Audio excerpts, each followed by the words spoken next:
All right, hey y'all. Yeah, that was cold in here, so she's happy. My youngest is. Guess what? We are on part 4, chapter 2. I should keep introducing myself. I gotta remember that. Are you watching it or not? Um, Yes, but you're not. Oh wait, there it is. Now it says you're live. yeah.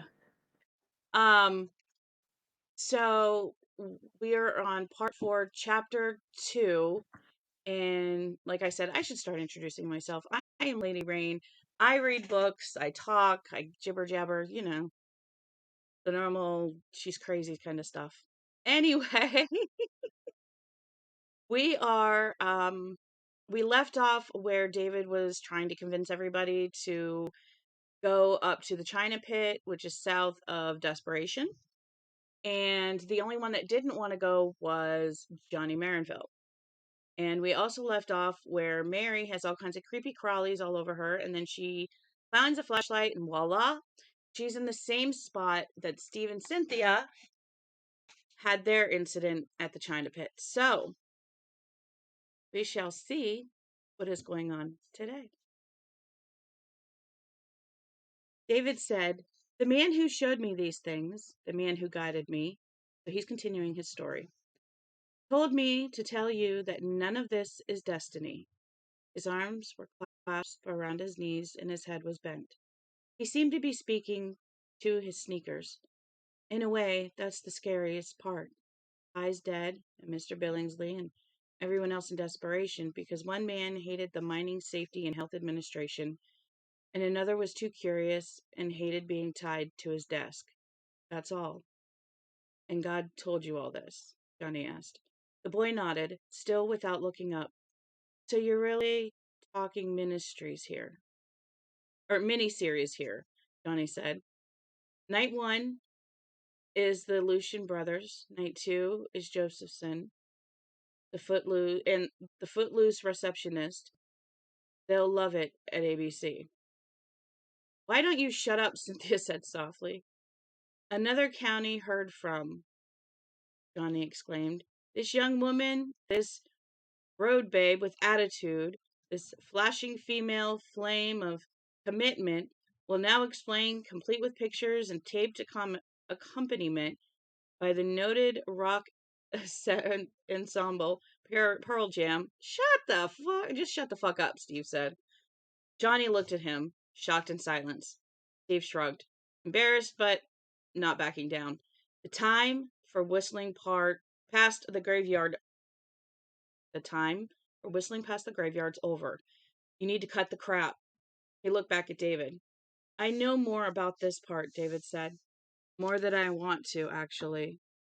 I got inside this one. I got inside his head. He paused. Ripton, that was his name. He was the first. And still looking down between his cocked knees at his sneakers, David began to talk. Part 2. The man who hates MSHA is Harry Ripton, hit foreman of the new rattlesnake operation. He is 48, balding, sunken-eyed, cynical, in pain more often than not by these days. In pain more often than not these days. A man who desperately wanted to be a mining engineer, but wasn't up to the math and wound up here instead, running an open pit, stuffing blast holes full of ANFO, and trying not to choke prancing little faggot from MSHA when he comes out on Tuesday afternoons. When Kirk Turner runs into the field officer this afternoon, face blazing with excitement, to tell him that the last blast pattern has uncovered an old draft mine and that there are bones inside, they can see them, first Ripton's first impulse is to tell him to organize a party of volunteers. They're going in. All sorts of possibilities dance in his head. He is too old a hand for childish fantasies about lost gold mines and troves of Indian artifacts, much too old. But as he and Turner rush out, part of him is thinking about those things just the same. Oh, yes. The cluster of men standing at the foot of the newly turned blast field, eyeing the hole their last explosions have uncovered, is a small one. 7 guys in all, counting Turner, the crew boss. There are right now fewer than 90 men working for the Desperation Mining Corporation. Next year, if they're lucky, if the copper yield and the prices both stay up, there may be 4 times that number. Ripton and Turner walk up to the edge of the hole. There's a dank, strange smell coming out of it. One Carrie Ripton associates with coal gas in the mines of Kentucky and West Virginia. And yes, there are bones. He can see them scattering back into the canted, down-sloping darkness of an old-fashioned square drift mine. Drift mine. And while it's impossible to tell you for sure about all of them, he sees a rib cage, which is almost certainly human. Farther back, tantalizingly close, but still just a little too far for even a powerful flashlight to show clearly, is something that could be a skull. What is this? Turner asked him. Any idea? Of course he does. It's rattlesnake number 1, the old China shaft. He opens his mouth to say so, then closes it again. This is not a matter for the blast monkey like Kirk Turner, and is certainly not one for his crew. Nitro boys who spend their weekends in Eli gambling, whoring, drinking, and talking, of course, talking about anything and everything. Nor can he take them inside. He thinks they would go, that their curiosity would drive them in spite of the obvious risks involved. A drift mine this old, running through earth, this uneasy, shit. A loud yell might be enough to bring the roof down. But the talk would get back to the prancing little MSHA faggot in no time flat. And when it did, losing his job would be the least of Ripton's worries. The MSHA fag, all hat and no cattle, is how Frank Geller, the chief mining engineer, sums him up. Likes Ripton no more than Ripton likes him. And the foreman who leads an expedition into a long-buried China shaft today might find himself in federal court, facing a $50,000 fine and a possible 5 years in jail the week after next. There are at least 9 red-letter regulations expressly forbidding entry into unsafe and unimproved structures, quote unquote, which this is, of course, is. Yet, those bones and old dreams call to him like troubled voices from his childhood, like the ghost of every unfulfilled ambition he has ever held. And he knows even then that he isn't going to turn the China shaft merely over to the company, the federal pricks, without at least one look inside for himself. He instructs Turner, who is bitterly disappointed but not really argumentative. He understands about MSHA as well as Ripton, maybe as a blast monkey even better, to have yellow restricted area tape placed across the opening. He then turns the rest of the crew and reminds them that the newly uncovered drift, which might turn out to be a historical and archaeological treasure trove, is on DMC property. I don't expect you to keep this quiet forever, he tells them. But as a favor to me, I'd like you to keep your mouths shut for the next few days. Even with your wives. Let me notify the brass. That part should be easy, at least. Sims, the comptroller, is coming in from Phoenix next week. Will you do that for me? They say they will. Not all will be able to keep their promise, even for 24 hours, of course. Some men are just no good at keeping secrets. But he thinks he commands enough respect among them to buy 12 hours. And 4 would probably be enough. 4 hours after quitting time. 4 hours in there by himself with a flashlight, a camera, and an electric follow me for any souvenirs he may decide to collect. 4 hours with all those childhood fantasies he is too old a hand to think about. And if the roof should pick that moment after almost 140 years, an untold blast shaking the ground all around it, to let go, let it. He's a man with no wife, no kids, no parents, two brothers who have forgotten he's alive. He has a sneaking suspicion that he wouldn't be losing that many years in any case. He's been feeling punk for almost 6 months now, and just lately he had taken missing blood. Not a lot, but even a little seems like a lot when it's yours, you see, in the toilet bowl. If I get out of this, maybe I'll go to the doctor, he thinks. Take it as a sign and go to the damn doctor. How about that? Turner wants to take some pictures of the exposed drift after he clocks out. Ripton lets him. It seems the quickest way to get rid of him. How far in do you think we punched it? Turner asks, standing about 2 feet beyond the yellow tape, snapping pictures with his Nikon. Pictures that, with no flash, will show nothing but a black hole and a few scattered bones that might belong to a deer. No way to tell, Ripton says. In his mind, he's inventorying the equipment he'll take in with him. You ain't gonna do nothing dumb after I'm gone, are you? Turner asks.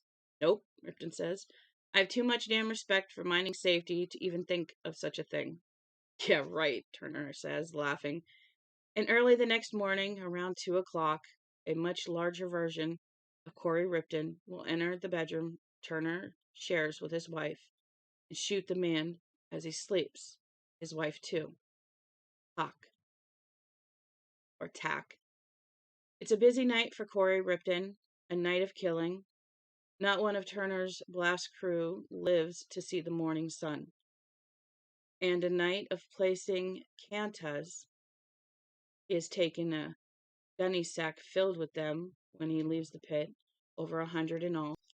Some have broken into pieces, but he knows even the fragments retain some of their queer, unpredictable power. He spends most of the night placing these relics, leaving them in odd corners, mailboxes. I have no idea. Glove compartments, even in pants pockets. Yes, hardly anyone locks their houses out here. Hardly anyone stays up late out here. And the homes belonging to Turner's blast crew are not the only ones Corey Ripton visits. He returns to the pit, feeling as trashed out as Santa Claus returning to the North Pole after a big night.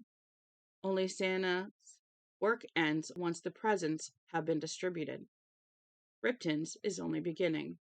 It's 4:45. It is over 2 hours before the first members of Haskell Martinez's small Saturday day crew show up. It should be enough, but there is certainly no time to waste. Corey Ripton's body is bleeding so badly, he's had to stuff his underwear full of toilet paper to absorb it. And twice on his way out to the mine, he had to stop and yank a gut full of blood out of the window of it's Carrie Ripton, of Carrie's pickup truck. It splashed all down the side. In the first tentative and somehow sinister light of the coming day, the dried blood looks like tobacco juice. In spite of his need to hurry, he stopped dead for a moment by what the headlights show when he arrives at the bottom of the pit. He sits behind the wheel of the old truck with his eyes wide. There are enough desert animals on the north slope of the China pit to fill an ark. Wolves, coyotes, hopping bald-headed buzzards, flapping owls with eyes like great gold wedding rings, cougars and wildcats, and even a few scruffy barn cats. There are wild dogs with their ribs arcing against their scant hides in cruel detail. Many are escapees from the raggedy-ass commune in the hill, he knows, and running around their feet Unmolested are hordes of spiders and platoons of rats with black eyes. Ugh. Each of the animals coming out of the china shaft carries a canta in its mouth. They lope, flap, and scurry up the pit road like a flood of weird refugees escaping some underground world. Below them, sitting patiently like customers in a centered green green stamp redemption center 2 days before Christmas, take a number and wait, are more animals. What they're waiting for is their turn to go into the dark. Pack begins to laugh with Harry Ripton's vocal cords. What a hoot, he exclaims.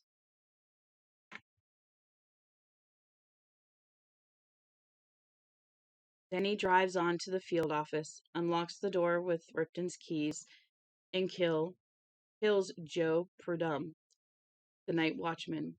Old Joe isn't much of a night watchman, comes on at dark, doesn't have the slightest idea anything's going on in the pit, and doesn't think there's anything strange about Carrie Ripton showing up first thing in the morning. He's using the washer in the corner to do some laundry. He's sitting down to have his topsy-turvy version of dinner, and everything's cozy right up to the moment when Ripton puts a bullet in his throat. That done. So now we know who the guy with his head on the desk is. Because remember, they were talking about that in yesterday's chapter, how there was Mary saw the guy with the bullet in his throat. Yeah, this is him. That done, Ripton calls the Owls Club in town. The Owls is open 24 hours a day, although, like a vampire, it's never really alive. It's where Brad Josephson, one of his gorgeous chocolate skin and long sloping gut. Let's do that again. It's where Brad Josephson, he of a gorgeous chocolate skin and long sloping gut, eats breakfast 6 days a week. And always at this brutally early hour. That will come in handy now. Ripton wants Brad on hand, and quickly, before the black man can be polluted by the cantas. The cantas are useful in many ways, but they spoil a man or woman for tax greater work. Ripton knows he can take someone from Martinez's crew if he needs to, perhaps Pascal himself, but he wants, well, Tack wants, actually, Brad. Brad will be useful in other ways. How long do the bodies last if they're healthy, he asks himself as he approaches the phone. How long if the one you push into overdrive hasn't been incubating a juicy case of cancer to start with? He doesn't know, but he thinks he will probably soon have a chance to find out. Owls, says the woman's voice in his ear. Sun's not even up and she sounds tired already. Howdy, Denise, he says. How they hangin'? Who's this? Deeply suspicious. Harry Ripton, hun. You don't recognize my voice? You must have a bad case of morning mouth, darlin'. Or are you coming down with a cold? Cold, I guess, he says, grinning and wiping blood off his lower lip. It is oozing out from beneath his teeth. Down below it feels like all of his innards have come loose and are floating in the sea of blood. Listen, hun, is Brad in? Right over in the corner where he always is. Living large and eating nasty. 4 eggs, home fries, about half a pound of limp fried bacon. I hope when he finally vapor locks, he does it somewhere else. What you want Brad for at this hour on the Saturday morning? Oh, what do you want Brad for at this hour on a Saturday morning? Company business. Well, shut my mouth and go to heaven, she says. You want to take care of that cold, Rip? You sound really congested. Just with love for you, he tells her. Huh? She says, and the phone goes down with a clunk. Brad, he hears her yell. Phone! For you, Mr. Wonderful. A pause while Brad is probably asking her what she's talking about. Find out for yourself, she says. And a moment later, Brad Josephson is in oh my god. And a moment later, Brad Josephson is on the line. He says hello like a man who knows perfectly well the Publishers Clearinghouse doesn't call at 5 in the morning to tell you you've won the big one. Brad, it's Kerry Ripton, he says. He knows just how to get Brad out here. He's got the idea from the late great Kirk Turner. Have you got your camera gear in your car? Of course he does. Brad is, among other things, an ardent birdwatcher. Fancies himself an amateur ornithologist, in fact. The hell's an ornithologist? Got to be something to do with bird.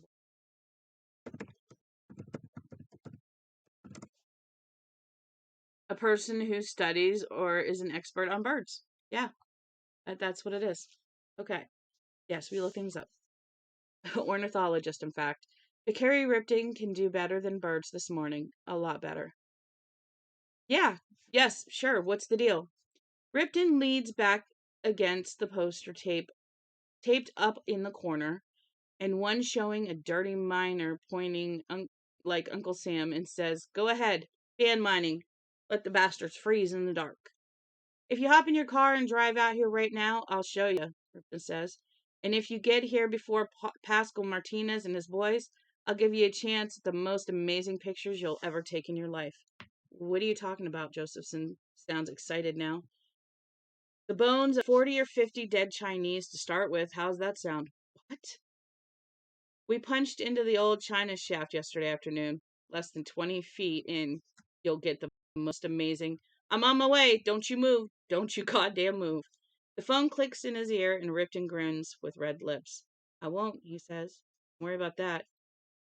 Pandalak Aten Tak. Hack." 10 minutes later, Ripton, now bleeding from the navel as well as the rectum and penis, walks across the crumbling bottom of the pit to the China slope.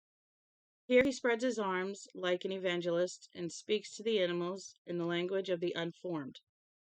All of them either fly away or withdraw into the mine. It will not do for Brad Josephson to see them. No, that would not do at all. 5 minutes after that, Josephson comes down the steep grade of the pit road, sitting bolt upright behind the wheel of the old Buick.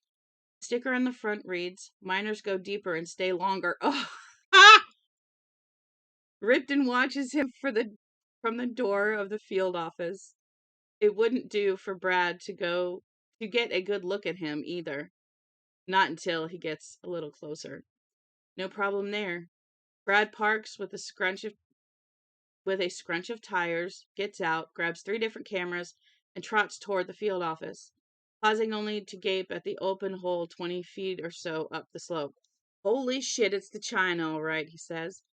"Gotta be. Come on, Carrie, for Christ's sake, Martinez will be here any time." "Nah, they start a little later on Saturday," he says, grinning. "Pull your jets." "Yeah, but what about old Joe? He could be a prop." "Pull your jets," I said. "Joe's in Reno. Granddaughter popped a kid." "Good, great. Have a cigar, huh?" Brad laughs a little wildly. "Come in here," Ripton says. "Got something to show you." "Something you brought out?" "That's right," Ripton says. And in a way, it's true. In a way, he does want to show Brad something he brought out. Josephson is still frowning down at his swinging cameras, trying to sort out the straps, when Ripton grabs him and throws him to the back of the room. Josephson squawks indignantly.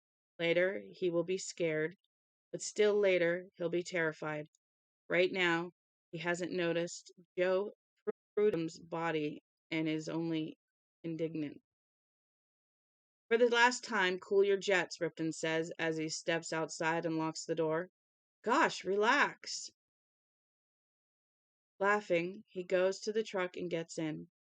Like many Westerners, Kerry Ripton believes passionately in the right of Americans to bear arms. There's a shotgun in the rack behind the seat and a nasty little hideout gun. A Ruger Speed 6 in the glove box. He loads the shotgun and lays it across his lap. The Ruger, which is already loaded, he simply puts on the seat beside him. His first impulse is to tuck it into his belt, but now he's all but swimming in blood down there. "Ripton, you idiot," he thinks. "Don't you know men your age are supposed to get the old prostate every year or so, soaking Ripton's pistol in it might not be a good idea. When Josephson's ceaseless hammering at the field office door begins to annoy him, he turns on the radio, juices the volume, and sings along with Johnny Paycheck, who is telling whoever wants to listen that he was the only hell his mama never ever raised. Ever raised. Pretty soon, Pascal Martinez shows up for some of that good old Saturday morning time and a half. He's got Miguel Rivera, his amigo, with him. Ripton waves. Pascal waves back. He parks on the other side of the field office, and then he and Mig walk around to see what Ripton's doing here on Saturday morning, and at this ungodly hour. Ripton sticks the shotgun out the window, still smiling, and shoots both of them. It's easy. Neither tries to run. They die with puzzled looks on their faces. Ripton looks at them, thinking of his granddaddy telling about the passenger pigeons, birds so dumb you could club them on the ground. The men out here all have guns, but few of them think, way down deep, that they will ever have to use one. They are all show and no go, or all hat no cattle, if you like that better. The rest of the crew arrives by ones and twos. No one worries much about the time clock on Saturdays. Ripton shoots them as they come and drags their bodies around to the back of the field office, where they soon begin to stack up beneath the clothes dryer exhaust pipe like cordwood. When he runs out of shotgun shells, there's plenty of ammo for the Ruger, but the pistol is useless as a primary weapon, not accurate as a distance greater than a dozen feet. He finds Martinez's keys, opens the back of the Cherokee, and discovers a beautiful and completely illegal Ivor Johnson auto underneath a blanket. Next to it are 24 30-round clips in a Nike shoebox. The arriving miners hear the shots as they ascend the north side of the pit, but they think it's target shooting, which is how a good many Saturdays start in the China pit. A beautiful thing. By 7:45, Ripton has killed everyone on Pascal Martinez's A crew. The bonus, he gets the one-legged guy from Bud's Suds who has come out to service the coffee machine. 25 bodies behind the field office.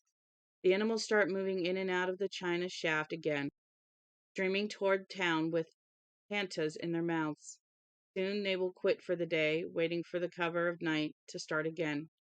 In the meantime, the pit is his, and it is time to make the jump.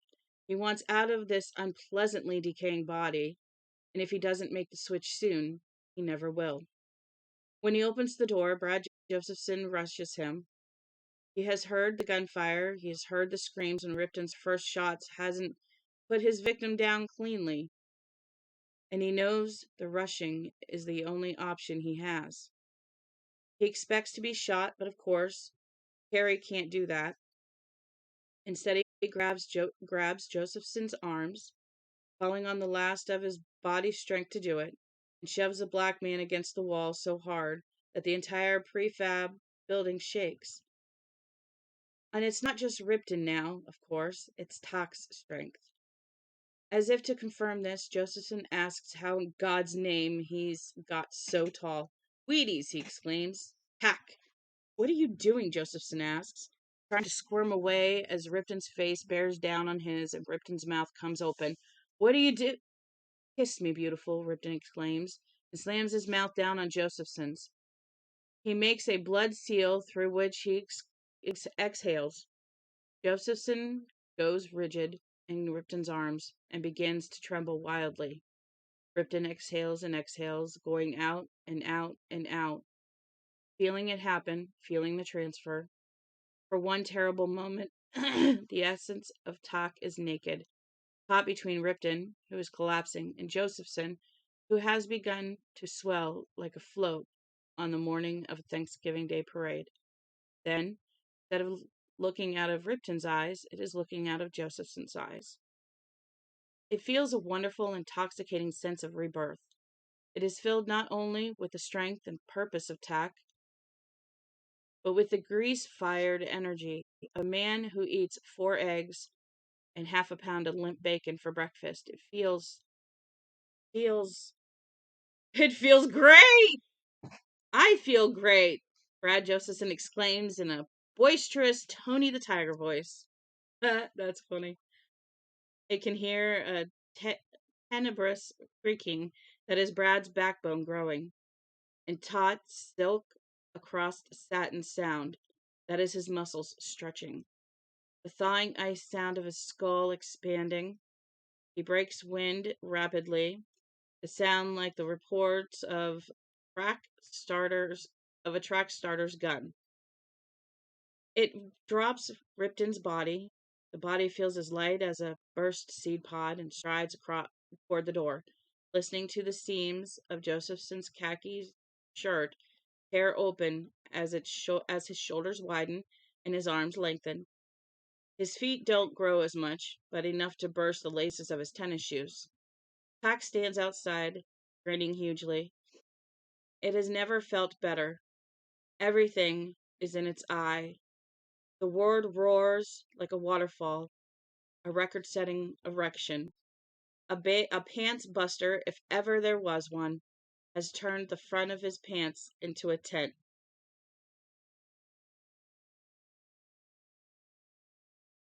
Tak is here, liberated from the well of the worlds. Tak is great, Tak will feed, and Tak will rule as it has always ruled in the desert of wastes, where the plants are migrants and the ground is magnetic. It gets into the Buick, splitting the seam running up the back of Brad Josephson's pants all the way to the belt loops. Then, grinning at the thought of the bumper sticker on the front of the car, miners go deeper and stay longer. Swings around the field office and heads back toward Desperation, stretching out the rooster tail of dust behind the fast-moving car. Part 3. David stopped. He still sat with his back against the wall of the rider truck, looking down at his sneakers. His voice had grown husky with talking.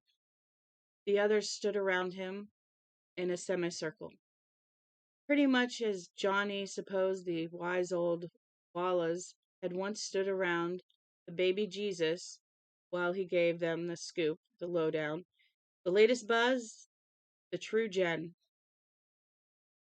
Johnny's clearest view was of the little punk chick, Eve Ames' catch of the day. And she looked pretty much the way he himself felt, mesmerized, amazed, but not disbelieving. And that, of course, was the root of the disquiet. He was going to get out of this town. Nothing was going to stop him from doing that. But it would be a lot easier on the old ego if he could simply believe the boy was deluded, wrapping tall tales straight out of his own imagination. But he didn't think that was the case. You know it's true, Harry said, from her cozy little place in der bitchin' bunker. Johnny squatted to get a fresh bottle of Jolt, not feeling his wallet, genuine crocodile, Barney's $395, which had worked most of the way out of his back pocket, slip all the way out and drop to the floor. He tapped David's hand with the neck of the bottle. The boy looked up, smiling, and Johnny was shocked at how tired he looked. He thought about David's explanation of Tak, wrapped in the earth, like an ogre in a fairy tale, using human beings like paper cups because it wore their bodies out so rapidly, and wondered if David's God was much different. Anyway, that's how he does it, David said in his husky voice. He goes across on their breath, like a seed on a gust of wind. Kiss of death instead of the kiss of life, Ralph said. David nodded. But what kissed Ripton? Cynthia asked. When he went into the mine that night before, what kissed him? I don't know, David said. Either I wasn't shown or I don't understand. All I know is that it happened at the well I told you about. He went into the room, the chamber, the cantas drew him, but he wasn't allowed to actually touch any of them, because the cantas spoil people as a vessel for tax, Steve half-asked. Yes. Attack is has a physical body. I mean, we're not just talking about an idea, are we? Or a spirit? David was shaking his head. No, Tack's real. It has a being. It has to get ripped into the mind because it can't get through the innie, the well. It has a physical body, and the well is too small for it. All it can do is catch people, inhabit them, make them into Cantac, and trade them in when they wear out. What happened to Josephson, David?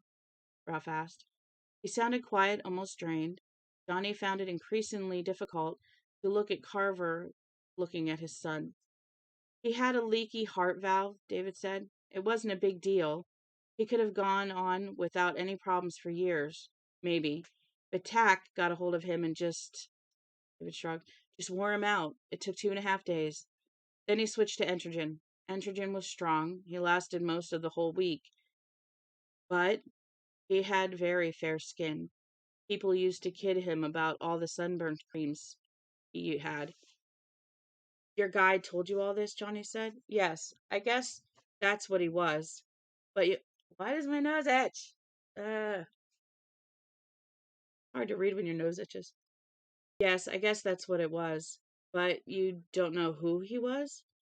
I almost know. I feel like I should know. Are you sure he didn't come from this tack? Because there's an old saying, the devil can wear a pleasing aspect. He wasn't from tack, Johnny. Let him talk, Steve said. All right? Johnny shrugged and sat down. One of his hands almost touched his fallen wallet as he did so. Almost, but not quite. The back part of the hardware store here in town is a clothes store, Johnny resumed. Work clothes mostly. Levi's, khakis, Red Wing boots, stuff like that. They order special for this one guy, Kurt Yeoman, who worked for the telephone company. 6'7", the tallest man in Desperation.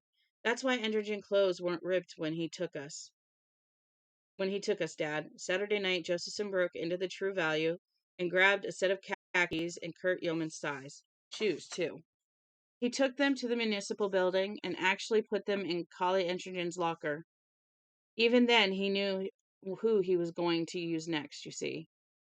Was that when he killed the police officer? Ralph asked. Mr. Reed? No, not then. He did that Sunday night. By then, Mr. Reed didn't matter much anymore. Ripton left him one of the cantas, you see, and it messed Mr. Reed up bad. The cantas do different things to different people. When Mr. Josephson killed him, Mr. Reed was sitting at his desk and looking away, clearly embarrassed. David made his right hand in a tube and made rapidly up and down in the air. Oh my god, that explains a lot. Okay, Steve said. We get the picture. What about Entrogen? Where was he all weekend? Out of town like Audrey. The Desperation cops have had a law enforcement contract with the county. It means a lot of traveling. Friday night, the night Ripton killed the blast crew, Entrogen was in Austin. Saturday night, he slept at the Davis Ranch. Sunday night, the last night he was really Collie Entrogen, he spent on Shoshone tribal land. He had a friend up there, a woman, I think. Johnny walked toward the back of the rider truck, then wheeled around. What did he do, David? What did it do? How did we get to where we are now? How did it happen without anyone finding out? How could it happen? Paused. And another question. What does Talk want? To get out of his hole in the ground and stretch his legs? Eat pork rinds? Snort cocaine and drink tequila sunrises? Screw some NFL cheerleaders? Asked Bob Dylan what the lyrics to Gates of Eden really mean? Rule the earth? What? It doesn't matter, David said tightly. Huh? All that matters is what God wants. And what he wants is for us to go to the China pit. All the rest is just story hour. Johnny smiled. It felt tight and a little painful, too small for his mouth. Tell you what, sport. What your God wants doesn't matter to me, at least in the least to me. He turned back to the rider truck's rear door and ran it up. Outside, the air seemed almost breathlessly still. and strangely warm in the wake of the storm. The blinker pulsing rhythmically at the intersection, crossing the street at regular intervals, were rippled sand dunes. Seen in the nebulous light of the westering moon and the yellow pulse of the blinker light, Desperation looked like an outpost in a science fiction movie. I can't stop you if you mean to go, David said. Maybe Steve and my dad could, but it wouldn't do any good because of the free will covenant. That's right, Johnny said. Good old free will. He jumped down from the back of the truck, wincing at another twinge of pain in his back. His nose was hurting again, too. Big time. He looked around, checking for coyotes and buzzards or snakes, and saw nothing. Not so much as a bug. Frankly, David, I trust God about as far as I can sling a piano. He looked back at the boy, smiling. You trust him all you want. I guess it's a luxury you can still afford. My sister's dead. Your sister's dead, and your mother's turned into Christ knows what. But there's still your father to get through before goes to work on you personally. David jerked, his mouth trembled, his face crumbled, and he began to cry. You bitch, Cynthia shouted at Johnny. You cunt! She rushed to the back of the truck and kicked at him. Johnny dodged back, and the toe of her foot missing his chin by only an inch or two. He felt the wind of it. Cynthia stood on the edge of the truck, waving her arms for balance. She probably would have fallen into the street if Steve hadn't caught her by the shoulders and steadied her. Lady, I never pretended to be a saint, Johnny said, and it came out the way he wanted, easy and ironic and amused. But inside he was horrified. The wince on the kid's face, as if he'd been slugged by someone he'd counted on as a friend, and he'd never been called a bitch in his life. And he'd never been called a bitch in his life, a cunt either, for that matter. Get out! Cynthia screamed. Behind her, Ralph was down on one knee, clumsily holding his son and staring at Johnny in a kind of stunned disbelief. We don't need you. We'll do it without you. Why do it at all? Johnny asked, taking care to stay out of the range of her foot. That's my point. For God? What did he ever do for you, Cynthia? That you should spend your life waiting for him to buzz you on the old intercom or send you a fax. Did God protect you from the guy who jobbed your ear or broke your nose? I'm here, ain't I? She asked truculently. I guess that's the word. Sorry, that's not enough for me. I'm not going to be the punchline of a joke in God's little comedy club. Not if I can help it. I can't believe any of you are seriously contemplating going up there. The idea is insane. What about Mary? Steve asked. Do you want to leave her? Can you leave her? Why not? Johnny asked, and actually laughed. It was just a short bark of sound, but it was not without amusement, and he saw Steve shy away from it, disgusted. Johnny glanced around for animals, but the coast was still clear. So maybe the kid was right. Hawk wanted them to go, had opened the door for them. I don't know her any more than I know the sand dogs if you like that better, killed in this town. Most of whom are probably so brain dead they wouldn't even know they were gone. I mean, don't you see how pointless all this is? If you should succeed, Steve, what's your reward going to be? A lifetime membership at the Owls Club? What's happened to you? Steve asked. You walked up to that cougar big as life and blew its head off. You were like the fucking Wolverine. So I know you've got guts. Had them, anyway. Who stole them? You don't understand.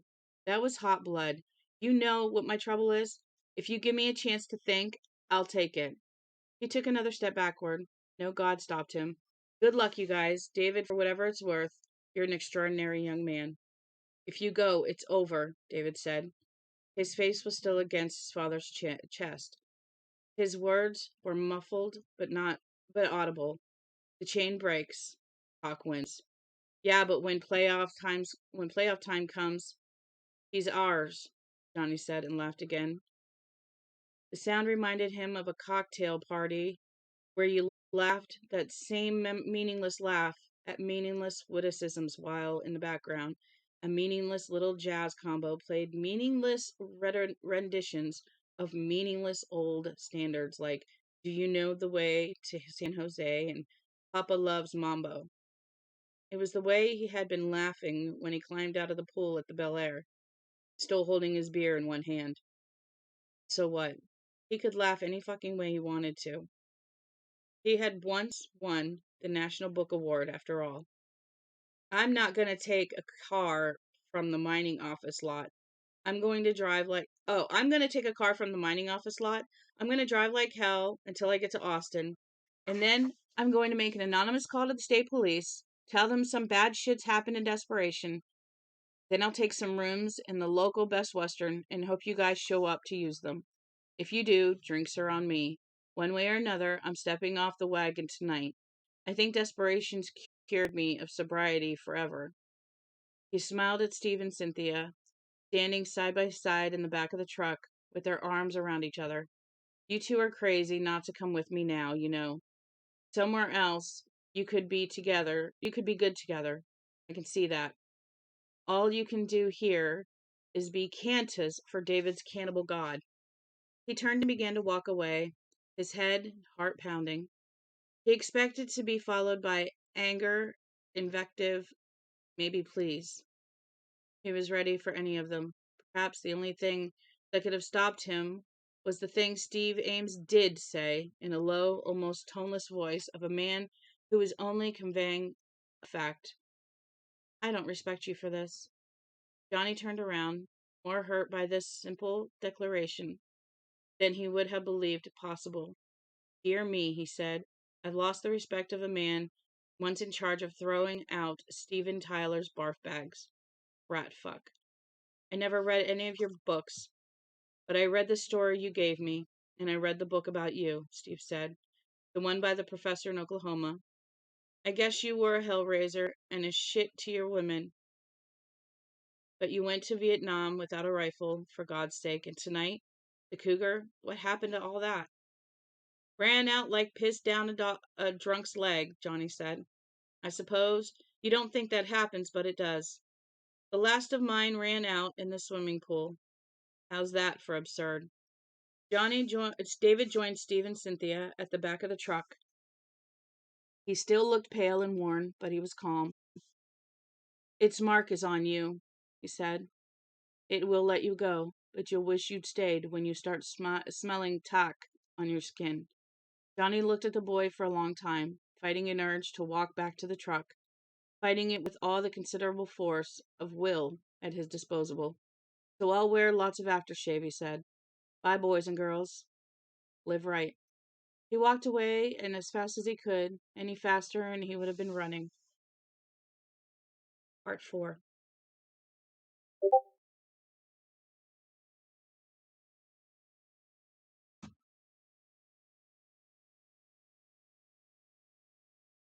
Mm-hmm.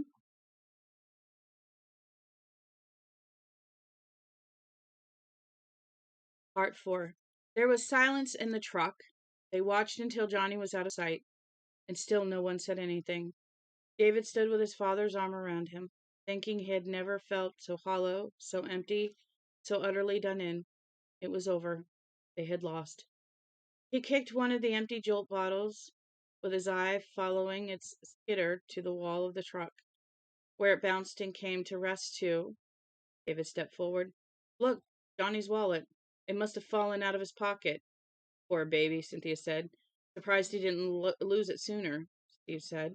He spoke in a dull, preoccupied tone of a man whose real thoughts are somewhere else entirely. I kept telling him a guy on a motorcycle trip out to have his wallet on a with a chain on it. A ghost of a grin touched his lips. Getting those motel rooms in Austin may not be as easy as he thinks. I hope he sleeps in a goddamn parking lot, Ralph said, or beside the road. David Bailey heard him. He felt the way he had the day in the Bear Street woods. Not when God was speaking to him, but when he had become aware that God was going to. He bent forward and picked up Johnny's wallet. When he touched it, something that felt like a wallop of electricity exploded in his head. A small, explosive grunt escaped him. He fell against the wall of the truck, clutching the wallet. David? Ralph asked. His voice was distant, his concern echoing over 1,000 miles. Ignoring him, David opened the wallet. There was a currency in one compartment and a squash of papers, memoranda, business cards, and such in another. He ignored both and thumbed a snap on the wallet's left interior side, releasing an accordion of sleeved photographs. He was faintly aware of the others moving in around him as he looked through the photographs, using one finger to spool back through the years. Here was a bearded Johnny and a beautiful dark-haired woman with high cheekbones and thrusting breasts. Here a gray-mustached Johnny at the rail of a yacht.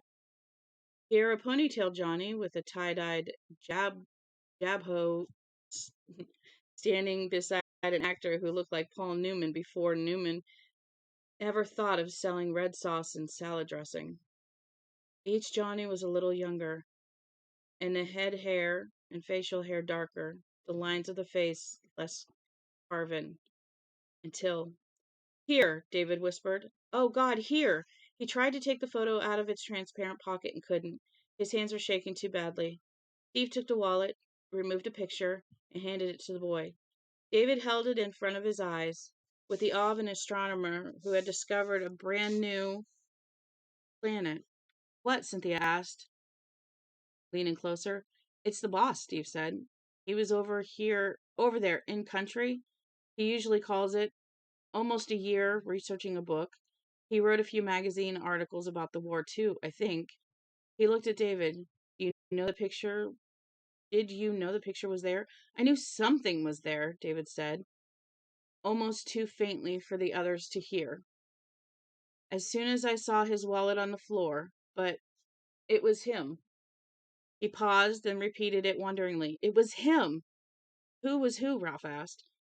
David didn't answer, only stared at the picture. It showed three men standing in front of a ramshackle cinder block building, a bar, judging from the Budweiser sign in the window. The sidewalks were crowded with Asians, passing in the street at camera left, frozen forever in a half blur by this old snapshot, was a girl on a motor scooter. The men on the left and right of the trio were wearing polo shirts and slacks. One was very tall, held a notebook. The other was festooned with cameras. The man in the middle was wearing jeans.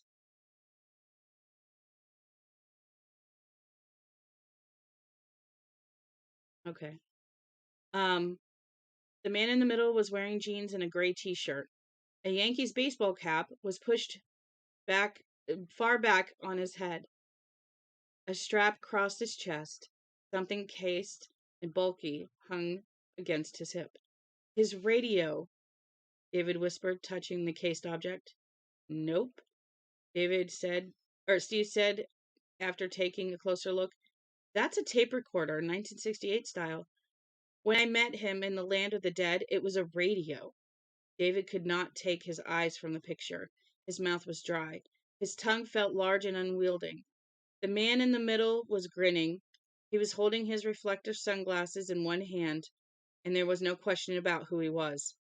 Over his head, over the door of the bar, for which they had apparently just emerged, was a hand-painted sign. The name of the place was the Viet Cong Lookout. Part 5. She didn't actually faint, but Mary screamed until something in her head gave way and the strength deserted her muscles. She staggered forward, grabbing the table with one hand, not wanting to. There were black widows and scorpions crawling all over it, not to mention a corpse with a nice, nasty bowl of blood in front of him. But he wanted to go she wanted to go tumbling face first onto the floor even less. The floor was a domain of the snakes. She settled for dropping to her knees, holding onto the edge of the table with the hand that wasn't holding the flashlight. There was something strangely comforting about the picture, calming. After a moment's thought, she knew what it was. David, of course.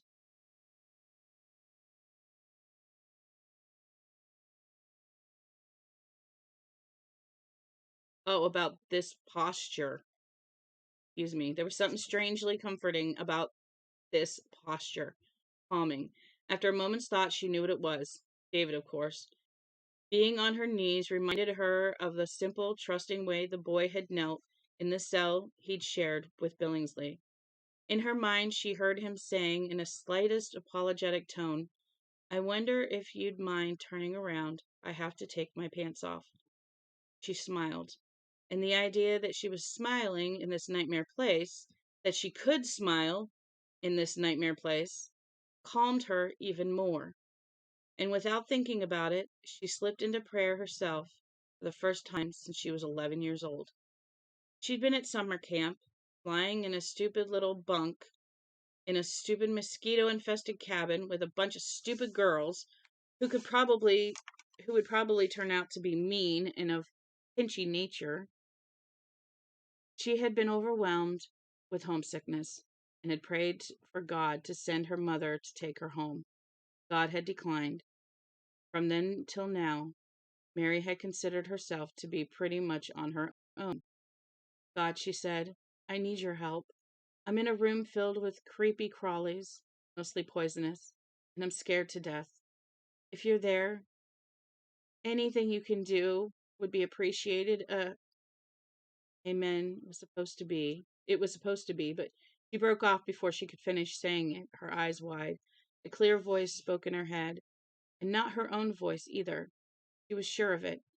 It was as if someone had been waiting, and not very patiently, for her to speak first. "There's nothing here that can hurt you," it said. On the other side of the room, the beam of flashlight illuminated an old Maytag washer-dryer set. A sign over them read, "No personal laundry. This means you." Spiders moved back and forth across the sign in long strutting legs. There were more on top of the washing machine. Closer by, on the table, a small scorpion appeared to be investigating the crushed remains of a spider she had torn out of her hair. Her hand still throbbed from the encounter. The thing must have been full of poison, maybe enough to kill her, if it had injected her, instead of just splashing her. No, she didn't know who that voice belonged to. But if that was the way God answered prayers, she supposed it was no wonder the world was in such deep shit. Because there was plenty here that could hurt her. Plenty. "No," the voice said patiently. Even as she turned the flashlight past the decomposing bodies lined up on the floor and discovering another writhing tangle of snakes. "No, they can't. And you know why." "I don't know anything," she moaned, and focused the flashlight beam on her hand, red and throbby, but not swelling, because it hadn't bit her. That was sort of interesting. Mary put the light back on the bodies, running it from first one to Jacinta Entrogen. The virus which had haunted these bodies was now in Ellen, and if she, Mary Jackson, was supposed to be its next home, then the things in here really couldn't hurt her, couldn't damage the goods. "Spider could have bitten me," she murmured, "but it didn't. It let me kill it instead. Nothing in here has hurt me." She giggled. A high-pitched historical sound. "We're pals!" "You have to get out of here," the voice told her, "before it comes back. And it will. Soon. Now." "Protect me," Mary said, getting to her feet. "You will, won't you? If you're God, or from God, you will?" No answer from the voice. Maybe its owner didn't want to protect her. Maybe it couldn't. Shivering, Mary reached out toward the table. Black widows and the smaller spiders, brown recluses, scuttered away from her in all directions. Scorpions did the same. One actually fell off the side of the table. Panic in the streets. Good, very good, but not enough. She had to get out of here. Mary stabbed the black of the flashlight against until she found the door. How do you stab a flashlight until you find it? Mary stabbed the back with the flashlight. Oh, she stabbed the black with the flashlight till she found the door. She crossed she crossed it on legs that felt numb and distant, trying not to tread on the spiders that were scurrying everywhere. The doorknob turned, and the door would only go back and forth an inch or so. When she yanked it hard, she could hear that what sounded like a padlock rattling outside. She wasn't very surprised, actually. She shone the light around again, running it over the poster, "Let the bastards freeze in the dark," and the rusty sink, the counter with the coffee maker and the little microwave, the washer and dryer set.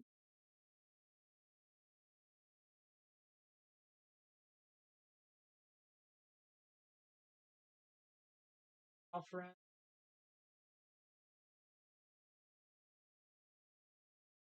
Uh-uh.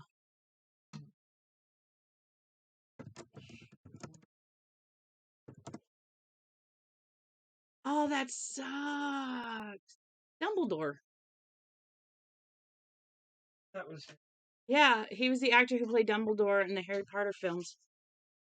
There was actually two different actors. I think the first and second one were one actor, and then the rest were another.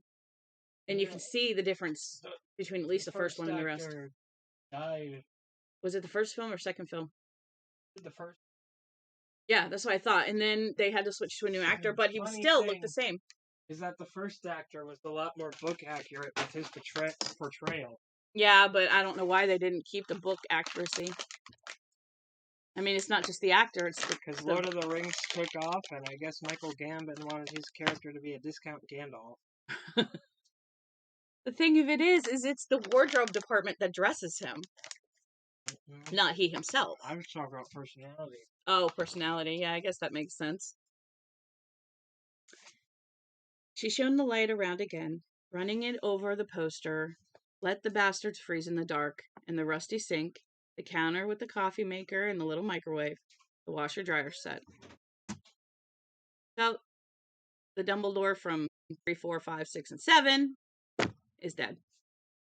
So you all know. It's sad. Now both Dumbledores. In the office area with the desk and a few old cabinets and the time clock on the wall, a rack of time cards, the pot-bellied stove, the tool chest, a few picks and shovels in the rusty tangle, a calendar showing a blonde in a bikini. Then she was back to the door again. No windows, not a single one. She shone a light down at the floor, thinking briefly of the shovels, but the boards were flush with the corrugated metal walls, and she doubted very much if the thing in Ellen Carver's body would give her time enough to dig her way out. Try the dryer, Mare. That was she herself. Had to be. But she was damned if it sounded like her, and it didn't feel exactly like a thought, either. Not that this was the time to worry about such things. She hurried over to the dryer, taking less care about where she put her feet this time and stepping on several of the spiders. The smell of decay seemed stronger over here, riper, which was strange, since the bodies were on the other side of the room. But a diamondback rattler poked up the dryer's lid and began slithering out. It was like coming face to face with the world's ugliest jack-in-the-box. Its head swayed back and forth. Its black preacher's eyes were filled solemnly on her. How? Preachers don't have black.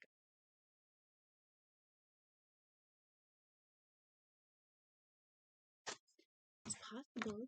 Very, very possible. They do. But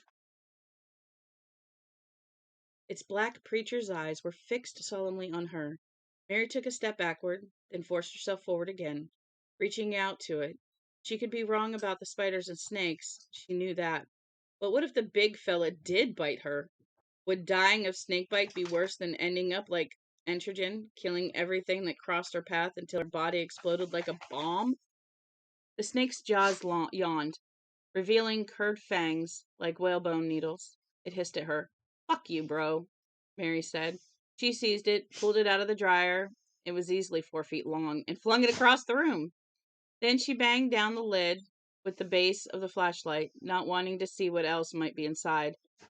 and pulled the dryer away from the wall. There was a pop as a pleated plastic exhaust hose pulled out of the hole in the wall. Spiders, dozens of them, scattered from beneath the dryer in all directions. Mary bent down to look at the hole. It was about 2 feet across, too small to crawl through, but the edges were badly corroded, and she thought. She went back across the room, stepped on one of the scorpions, crunch, and kicking impatiently at a rat which had been hiding beneath the bodies, and most likely gorging on them. She seized one of the picks, went back to the exhaust hole, and pushed the dryer a little further aside to give herself room. The smell of putrefaction putrefaction.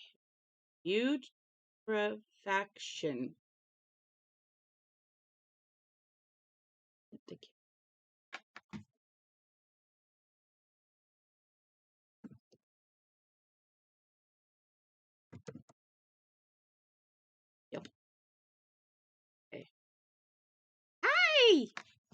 We're on part 4. I might actually keep reading. Like, I don't know. I'm in a reading mood. I might read another chapter. I don't know yet. So, Mary's spelling putrefaction was stronger now, but she hardly noticed.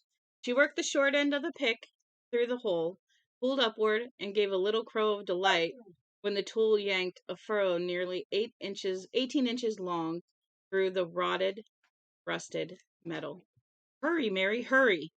She swiped sweat off her forehead, inserted the pick at the end of the furrow, and yanked upward again.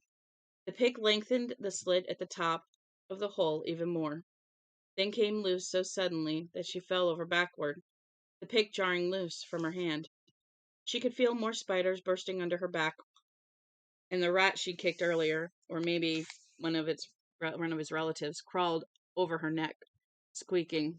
Its whisker tickled the underside of her jaw. Ugh, fuck off, she cried and batted it away.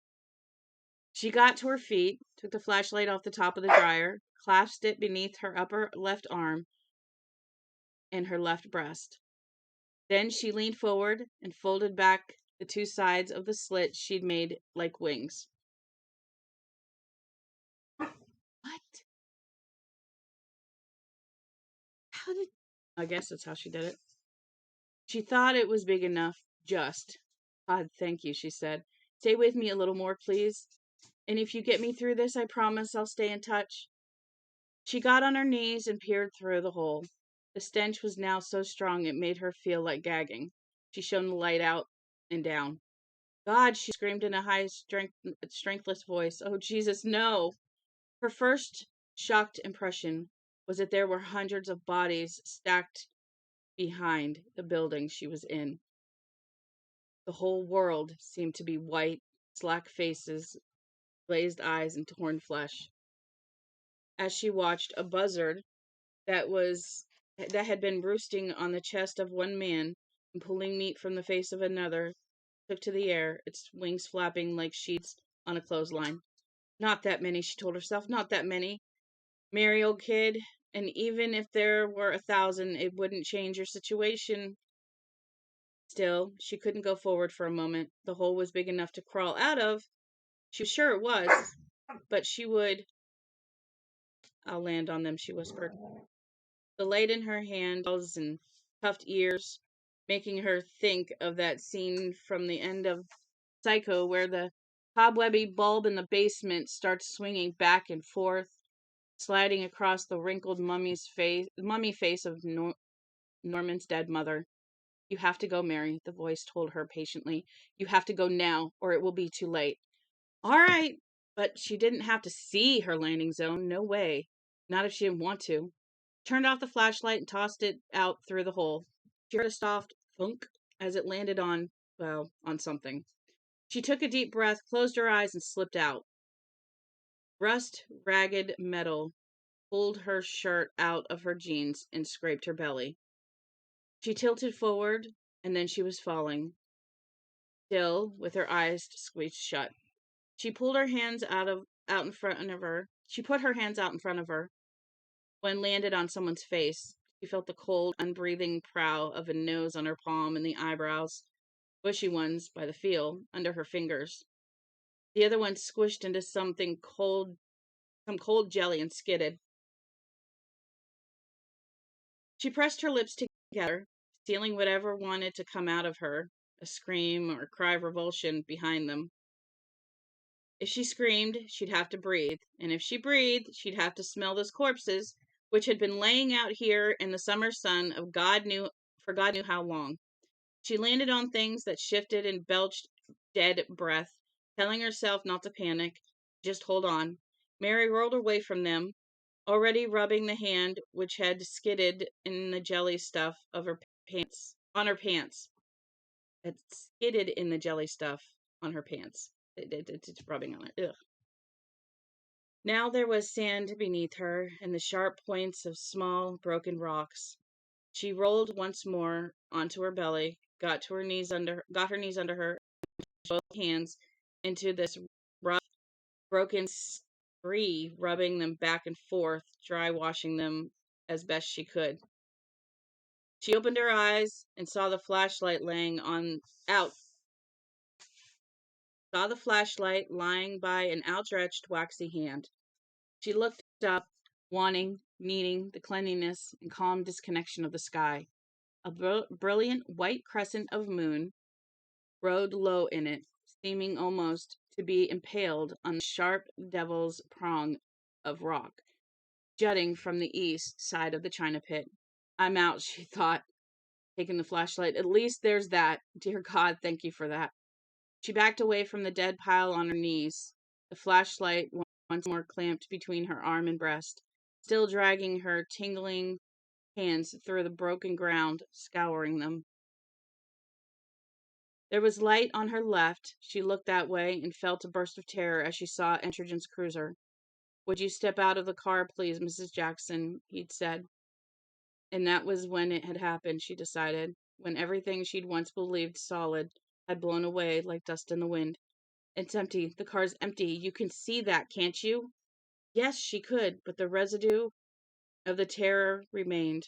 It was the taste in her mouth, as if she had been sucking pennies. The cruiser, road dusty, even the flasher bars on the roof now crusted with the storm's residue, was standing next to a small concrete building that looked like a pillbox in placement. The driver's door had been left open. She could see the hideous little plastic bear next to the dashboard compass, and that was why the dome light was on. Ellen had brought her out here in the cruiser, then gone somewhere else.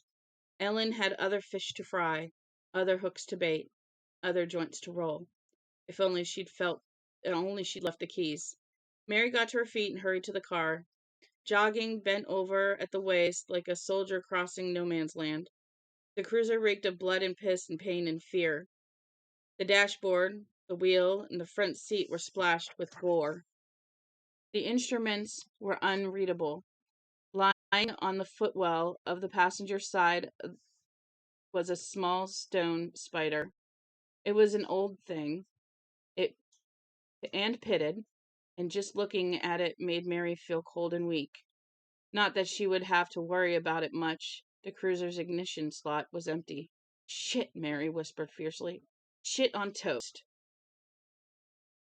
She turned and shone her light first on the cluster of mining equipment and then over the base of the road leading up the pit's north slope. Packed dirt surfaced with gravel. At least 4 lanes wide to accommodate the heavy equipment she had just been looking at. Probably smoother than the highway she and Pete had been on when the goddamn cops stopped them. She couldn't drive the police cruiser up and out of here because she didn't have a fucking key. If I can't, I have to make sure he can't either, or she, or whatever the hell it is. Whatever in hell it is.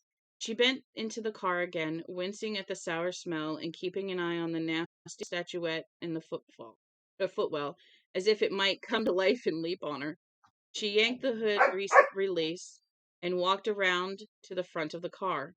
She felt along the top of the grill for the catch, found it, and raised the Caprice's hood. The engine inside was huge, but she had no trouble spotting the air cleaner. She leaned over it, grasped the butterfly nut in the center, and applied pressure. Nothing happened.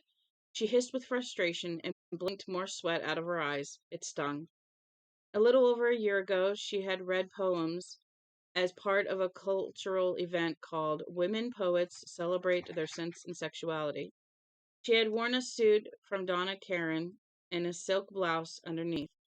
Her hair had been freshly done, featherings and bangs across her brow. Her long poem, My Vase, had been quite the hit in the evening. Of course, all that had been before her visit to the historic and beautiful China Pit, home of the unique and fascinating Rattlesnake #2 mine. She doubted if any of the people who had heard her read My Vase, smooth, guided, fragrance of stems, rimmed with shadows, curved like the line of her shoulder, the line of her thigh, at that event would recognize her now. She no longer recognized herself. Her right hand, the one she was using on the air cleaner, itched and throbbed. The fingers slipped. A nail tore painfully, and she gasped. Please, God, help me do this. I wouldn't know the distributor cap from the camshaft, so it has to be the carburetor. Please help me be strong enough to... The time when she applied pressure. This time when she applied pressure, the butterfly nut turned. Thanks, she panted. Oh yeah, and thanks very much. You stay close and take care of David and the others, will you? Don't let them leave this shithole without me. She spun the butterfly nut off and let it fall into the engine. She pulled the air cleaner off its post and tossed it aside, revealing a carburetor almost as big as big as a vase. Laughing, Mary squatted, got a fistful of China Pit, pushed down the metal flap thingy over one of the carb's chambers, and stuffed the sand and rock in. She added 2 more handfuls, filling the throat of the carburetor, strangling it, then stepped back. Let's see you drive that, you bitch, she panted. Hurry, Mary, you have to hurry. She shone the flashlight over the parked equipment. There were 2 pickup trucks among the bigger, bulkier stuff. She walked across to them, shone the light into the cabs. No keys here either. But there was a hatchet in the litter of equipment on the back of the back of the Ford F-150, and she used it to flatten 2 tires on both trucks. She started to throw the hatchet away, then reconsidered. She shone the light across once more, and this time she saw the gaping, vaguely square hole 20 yards or so from the bottom of the pit. There, the source of all this trouble. She didn't know how she knew that, if it was the voice of, or her voice, if it was the voice or God or just some intuition of her own. She didn't care. Right now, she only cared about one thing, getting the bloody hell out of here. She snapped off the flash. The moon would give her all the light she needed, at least for a while, and began to trudge up the road which led out of the China Pit. Shall we read more? Part 4, Chapter 3, Part 1. The literary lion stood by the computer set up at the one end of the long table, looking across the lab toward the far wall, where over a dozen people had been hung on hooks like experimental subjects in a Nazi death camp. All pretty much the way Steve and Cynthia had described it, except for one thing.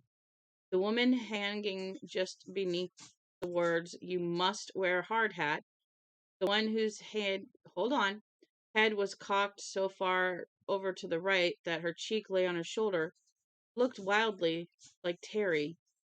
You know that's just your imagination, don't you? Did he? Well, maybe, but God, the same red gold hair, the high forehead, and slightly crooked nose. Never mind her nose, he said. You got a crooked nose of your own to worry about. Now just get out of here, okay? But at first, he couldn't move. He knew what he had to do, cross the room and start going through their pockets, pulling the car keys. but knowing wasn't the same as doing. To reach in, to feel the stiff, dead skin of their legs under. Would you give me a second, please? Thank you. Dead skin of their legs under his hand was only the thin pocket material between him and it. With only thin pocket material between him and it. To handle their stuff, not just car keys, but pocket knives, nail clippers, maybe aspirin tins. Are you done? Why are you kicking the back of it? Everything people keep in their pockets is hyphenated, he thought. How fascinating. Ticket stubs, money clips, change purses. Stop, he whispered. Just go on and do it. What are you doing? Thank you. The radio blurted static like gunfire. He jumped. No music. It was past midnight, and the local shit kickers had signed off. They would be back with another load of Travis Tritt and Tanya Tucker come sunrise. And with any luck, John Edward Marinville, the man Harper's had once called the only white male writer in America who matters, would be gone. And there we have a starter for tonight. But I would read more, but I've got a little girl who's determined to get out of her crate. She says she's done eating and it's time to go potty. So we're going to stop there. Although that was interesting. Where is my... Did I drop it? Is that what I dropped? No. I'm looking for my little, like, my magnet. I can't find my little magnet thing. I took it out and I lost it. What the heck? Seriously. Oh, where'd it go? I can't find my bookmark. It's gone. It's lost. Apparently it took a hike and... Ah! I found it. So, I thought something fell. And what's funny is I'm on this side of the desk. Okay? I'm in the front of the desk. It's over there in the corner across the desk and on the floor. I have no idea how it did that. So, there's a spoiler for tonight. We are going to see what happens with Johnny. I may come back and read before that. I'm not sure. It's just a lazy Thursday for me. I don't want to do dishes. I'm going to have to, but I got to do at least. All right. So we know that Mary has made it out of her little room. We know that the others are watching Johnny walk away. And at the same time, we know Johnny has made it somewhere. So we've got tonight's chapter and 3 more. So we'll see what happens, shall we? Yeah. This is getting good. And it's almost over. It's so sad. But it's been a really good book, I think so. So I'm going to let y'all go. I will talk to you tonight. I hope you all have a good day. Thank you for sticking with me and watching. Thank you for subscribing. If you haven't followed, not subscribing, but followed. If you want to follow me so you know, like, when I'm on and stuff, go ahead and follow. If not, no big deal. But I'm trying to stick to twice a day. So I like to read. My throat doesn't, but I do. Are you ready to go outside? Hey, she's yelling at me. You can hear the cage. All right. I will talk to you guys later. Thank you for being here with me today. Love you guys. Bye.